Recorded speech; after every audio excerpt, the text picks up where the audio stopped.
Okay, good morning, good evening, good afternoon, class, whenever you're watching this.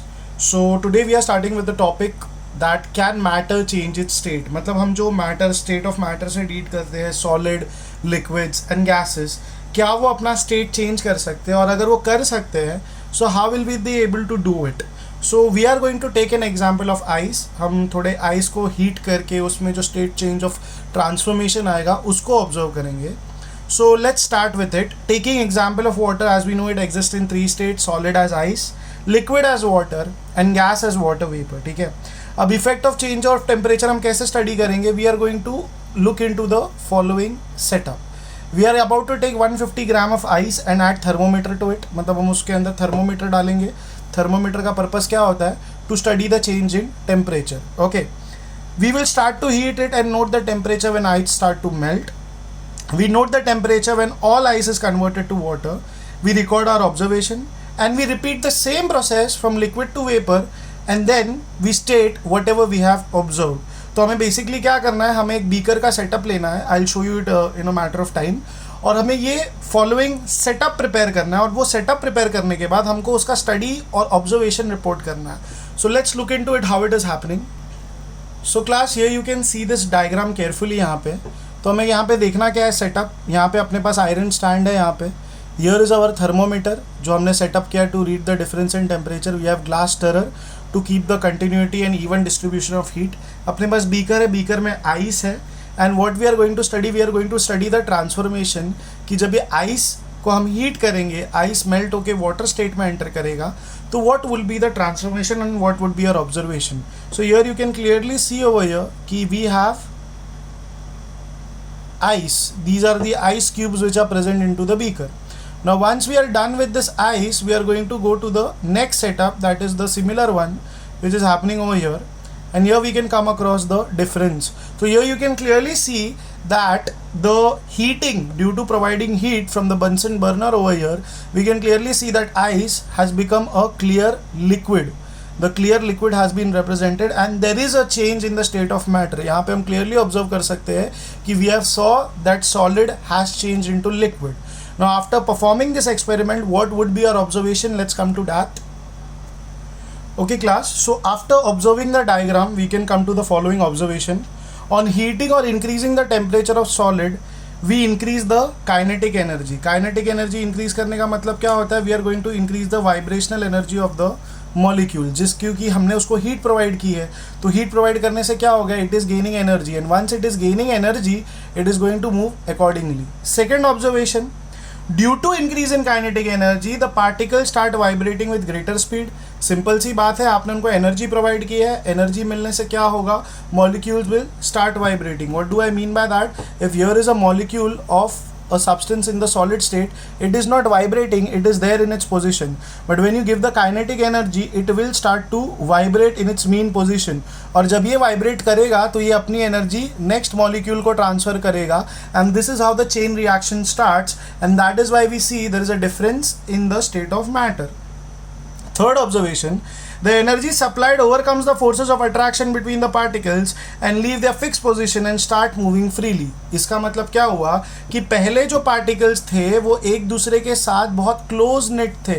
They were together in the solid state. But when we provided energy, जब हमने उनको energy transform करने के लिए दी, तो क्या हुआ? They started to go away from each other. Why?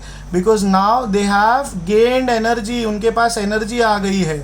And due to this gain of energy, they are able to expand and they are able to change their position and they start moving. So finally we come to the fourth point, that is a stage is reached when the solid melts and is converted into liquid. The temperature at which solid melts to become liquid at the atmospheric pressure is called as the melting point. So class, this is the definition of melting point and I want you to make sure that you write down this definition in your notebooks while taking notes during the lecture. Okay class, continuing with the topic. Now during performing the experiment, the change of solid state to liquid state is called as fusion. So fusion is a process where a solid state substance converts into liquid state. मतलब ये process का नाम हम क्या रखते हैं? Fusion. It is called as fusion. But the temperature remains same when the process of fusion takes place. So where does this energy go? Now this is a very constant phenomena that we observe, जब हम beaker पे ice को melt कर रहे थे, तो जब वो प्रोसेस में मेल्ट हो रहा था, तो जब तक वो आइस मेल्ट हो रहा था हम कंटिन्यूसली हीट प्रोवाइड कर रहे थे, बट जो टेम्परेचर अगर आप देखोगे थर्मोमीटर पे, it stays to 0 degree Celsius, वो टेम्परेचर चेंज नहीं होता है। बट अब लॉजिक ये है कि अगर हम ऑलरेडी उसको एनर्जी प्रोवाइड कर रहे हैं, हीट दे रहे हैं, तो why there is no change in temperature? So the reason is the observation that we made during the experiment of melting, that the temperature of the system does not change after the melting point is reached till all ice melts. This happens even though we continue to heat the beaker, that is we continue to supply heat. तो इसका मतलब क्या हो गया कि हमने ये जो ऑब्जर्वेशन दिया है कि जब तक हम उस बीकर को हीट करते जा रहे फिर भी हम टेम्परेचर में कोई डिफरेंस ऑब्जर्व नहीं कर पा रहे, और ये डिफरेंस ऑब्जर्व नहीं कर पाने की वजह से क्या हो रहा है, we are confused kind of कि भाई हीट कहाँ जा रही है. So the heat where it is utilized, now we are going to come to that part. The heat is used for changing state by overcoming the forces of attraction between the particles. Please note this, this is the most important point.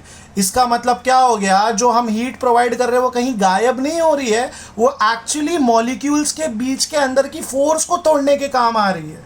And that is the reason वो force break हो रहा है, तो वो temperature वहां पे utilise हो जा रहा है, जिसके कारण we can not see the increase or spike in temperature on the thermometer. So I'm coming to the second point. As this energy is absorbed by ice without showing any rise in temperature, it is considered, it is hidden. या मतलब जो चीज़ सामने से दिख के नहीं आती है, into the contents of the beaker, and that is why it is called as latent heat. The word latent means hidden. मतलब जो आपको सरफेस पे दिख के नहीं आएगा. Okay, so the amount of heat energy that is required to change 1 kilogram of solid into liquid at an atmospheric pressure as its melting point is known as latent heat of fusion. Class, ये definition है latent heat of fusion. ये हमें क्या बताने की कोशिश कर रहा है, ज़रा हम उस पर ध्यान देंगे कि जो amount of heat या कि energy जो हमको लगेगी 1 kg of solid को convert करने में into 1 kilogram और liter of liquid at atmospheric pressure. Very important, हम इसको सेम एनवायरनमेंट में करेंगे, हम इसको किसी प्रेशराइज्ड एनवायरनमेंट में परफॉर्म नहीं करेंगे. And that melting point is known as the latent heat of fusion. Therefore particles of water at 0 degree Celsius or 273 kelvins have more energy as compare to a particle on ice at the same temperature. इसका मैं आपको simple explanation देता हूँ. देखो क्या हो रहा था, ये आइस है, आइस के अंदर ये छोटे छोटे छोटे पार्टिकल्स हमारे जो थे वो प्रेजेंट है, ठीक है. अब हमने क्या किया, इसको हीट किया, we started to heat it. So when we started to heat it, what started to happen, let's observe that. जब हमने इसको हीट करना चालू किया तो यहाँ पे क्या हुआ, when we started to heat it, so the atoms present inside the ice molecules of water, H2O के जो मॉलिक्यूल्स हैं उनको इतना हीट मिलने लगा कि दे स्टार्टेड टू वाइब्रेट. तो जिसके पास ज़्यादा एनर्जी आई वो क्या हो गया, वो मस्त फ्री होके लिक्विड स्टेट में बन गया. बाकी जो रिमाइंडर थे वो अपने जगह पे मेंटेन रहे. तो ये हीट एनर्जी जो मैं यहाँ पे प्रोवाइड कर रहा था वो कहाँ पे यूज हो रही है, it is getting use to break free the molecules. ये जो अपने एक दूसरे के साथ इतना पैक्ड होके बैठे, इनको फ्री करने में चली गई. And that is why from solid it is entering into the liquid state. And finally, when you use this entire heat energy to break free of the bonds, now we can say we have got a pure liquid or the entire mass has changed from solid to liquid. अब क्या होगा, अब अगर आपने इसको continuously heat करना है तो तब जाके इसका टेम्परेचर इंक्रीज होगा. I will repeat this concept very simply again. हम जब हीट करते हैं तो आइस एक सॉलिड है, उसको हीट करते समय क्या होता है, वो एनर्जी एब्जॉर्ब करता है और एनर्जी एब्जॉर्ब करके अपना फॉर्म चेंज करता है. इसीलिए हमको थर्मोमीटर में कोई डिफरेंस ऑफ टेम्परेचर देखने नहीं मिलता है.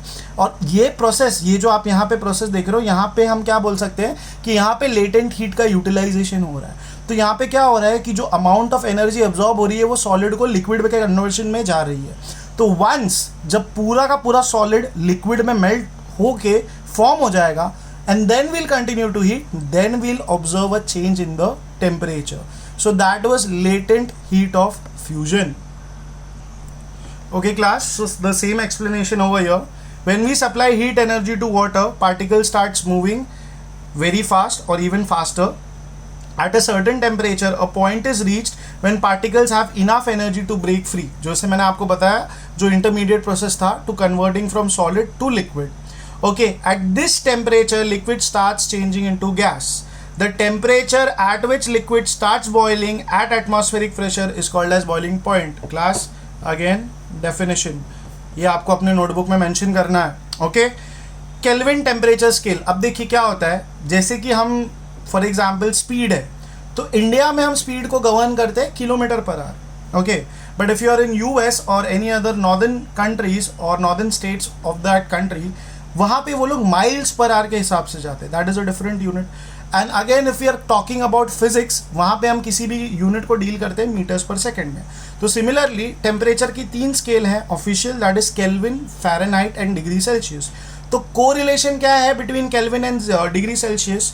273 Kelvin will be equal to 0 degree Celsius. Please note that 273 Kelvin is equal to 0 degree Celsius. तो इफ अगर टेम्परेचर पॉजिटिव स्केल में रहा, जैसे कि फॉर एग्जांपल मैंने बोला था टेम्परेचर इज 20 डिग्री सेल्सियस, मैंने यहाँ पे प्लस इंडिकेट इसलिए किया है to make sure the normal temperature. 20 degree Celsius जो आप अपने एसी में सेट करते हो तो नॉर्मल टेम्परेचर में सेट करते हो वैसे. तो 273 Kelvin plus 20 is equal to 293 Kelvins. तो आप कन्वर्ट कैसे करते हो? आप 273 को बेसिक टेम्परेचर पकड़ते हो 0 को, और जो भी आप डिग्री सेल्सियस में ऐड करना चाहते हो आप उसमें एडिशन करते हो, and then you get the conversion of degree Celsius into Kelvin scale.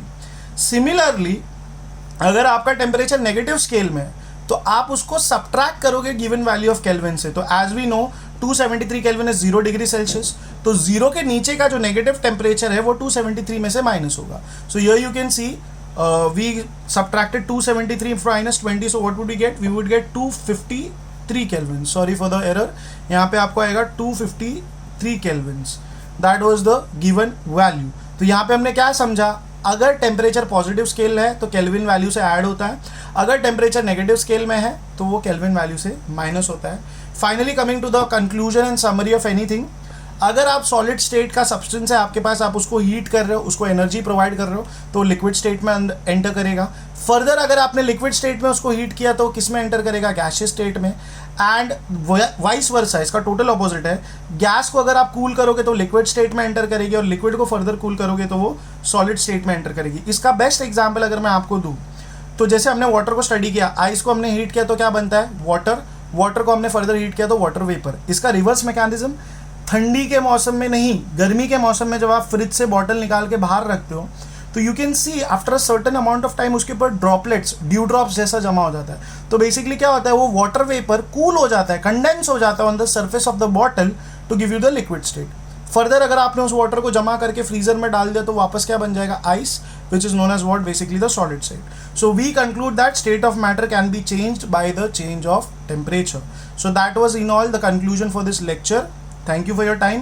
Make sure that you write proper notes and definition.